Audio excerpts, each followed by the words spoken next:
Welcome to my brand Audit on Beats Electronics, otherwise best known as Beats or Beats by Dre. So Beats has recently celebrated their 15-year anniversary, and during that time, they have significantly shifted the way audio devices are marketed and made significant contributions to the music streaming industry. So Beats' parent company is the notorious Apple, which I'm sure you've heard enough about.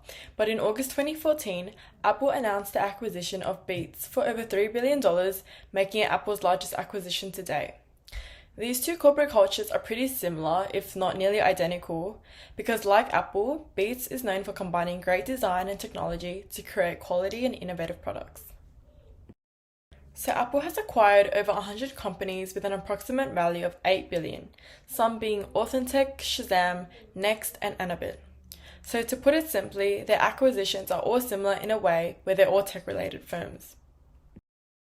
As for Beats, they were founded in 2006 by Jimmy Iovine, a record label co-founder, and Dr. Dre, an American rapper and phenomenon. So the fundamental issue that brought Beats to life came to the way people were originally listening to music. That was with the stock earbuds that Apple provided, which weren't very comfortable, appealing, nor provide the best quality. Though since neither Iovine or Dr. Dre had any experience with product development or manufacturing, they solicited the help of Monster Cable. So on one hand, Monster Cable took care of engineering and manufacturing, and then on the other, Iovine and Dr. Dre supplied the marketing and creative direction. So these two forces combined yielded the Beats by Dre studio headphones in the summer of 2008, and it was a successful hit. So in the beginnings, Beats had quite a few partnerships. In 2009, they worked with HP to include Beats audio technology in a limited edition HP notebook, and in 2011, HTC aided in the development of the first smartphone with Beats audio baked in. Further, in late 2012, Beats severed ties with Monster and began working as an independent company.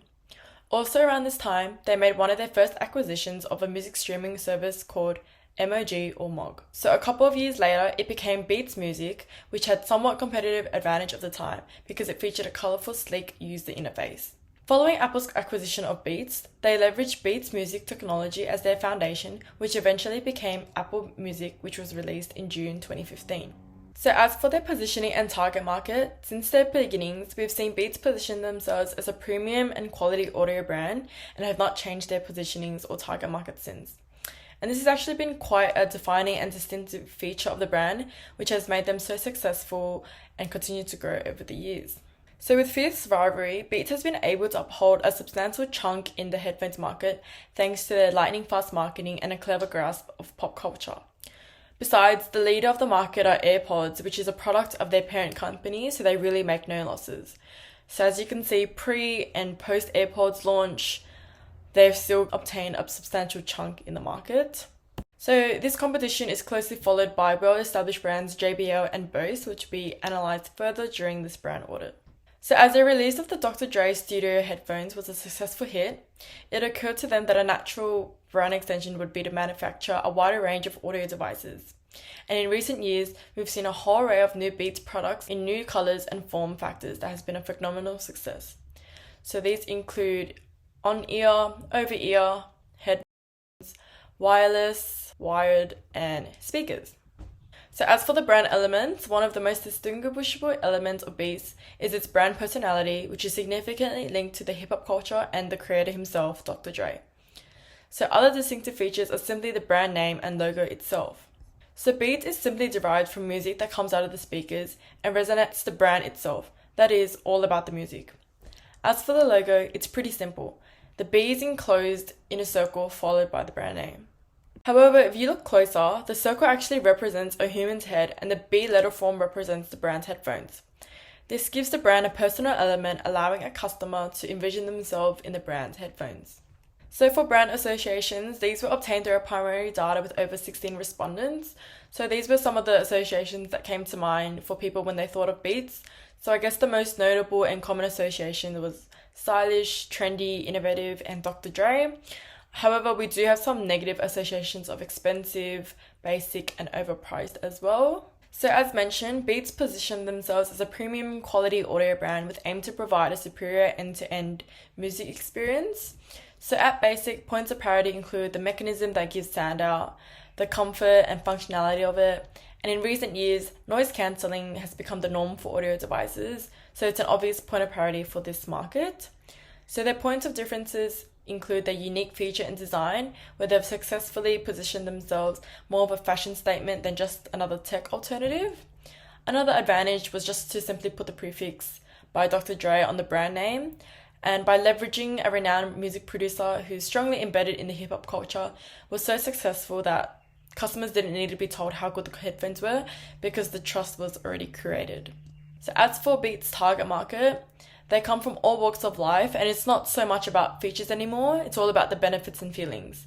Beats are made not only for music lovers, specifically hip-hop music lovers. They're sociable fashionistas and trendsetters who love what's new, innovative, and value brand names.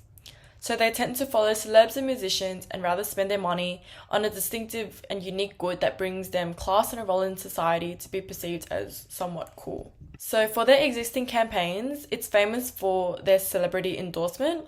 So these are just some of their many campaigns where they have appeared in many music videos and have taken advantages of major hip-hop stars, celebrities, and renowned athletes, which is what has made them so successful.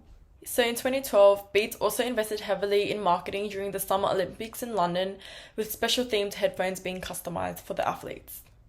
So for the following data, all information on Beats was acquired through a primary survey of 16 respondents. So obviously all respondents used audio devices such as headphones and speakers, with half using it every day. People were very aware of Beats, as 94%, so all but one had heard of them before and recognized the brand when I said red logo with a B. So Beats was mentioned 50% of times when asked what brands of audio devices came to mind, and half of them had purchased from Beats, and of that, 67% would purchase again. And when asked the question below, 37.5% would purchase Beats as their first consideration. So brand performance was measured by getting respondents to rate from 1 to 5, with 1 being the lowest and 5 being the highest on the following attributes for Beats, Bose, and JBL. So I guess these were kind of the most important aspects when looking at an audio device, so quality, value for money, and appearance. So for quality, Beats is definitely leading the sector. However, as for value for money, this is where Beats kind of struggle, as people found Bose of much better value. But again, it's clear that Beats takes preference appearance-wise, but it's not of surprise that they excel in this aspect, as it's literally worn as like a fashion statement. So for durability, Beats ranked highest, closely followed by Bose. Similar to appearance, they're definitely leading unique-wise, and practicality was similar to Bose, and they had somewhat more variety than Bose and JBL as well. So for imagery, this asked respondents to rate these statements on a Likert scale from strongly disagree to strongly agree. So the results were a bit unexpected. So many people strongly disagree to be like people who use Beats and don't look up to people who use this brand, though there were more positive outcomes with Beats being exciting, competent, and sophisticated. So as for brand judgments, majority strongly agreed they liked Beats and that it satisfied their needs. Moreover, many felt this brand was superior to others, although the brand was worth every cent to a certain degree. So paying a premium for this brand was of concern, as there were diverse results to this. Many thought Beats somewhat offers a competitive advantage, but nevertheless, many would still strongly recommend Beats to others. And for brand resonance, the results were quite shocking, as the survey revealed there was not many loyal customers at all, though it could be due to the small sample size, as I'm aware there are many other Facebook and community groups for Beats products. So a common result amongst these graphs had very low or non-existent brand resonance. So majority strongly disagree to being loyal to Beats, being connected to the brand, or buying it whenever they can. They don't post this brand on social media, nor talk about it with others or follow any news events related. And what surprised me the most is that people weren't proud to tell other people that they use Beats.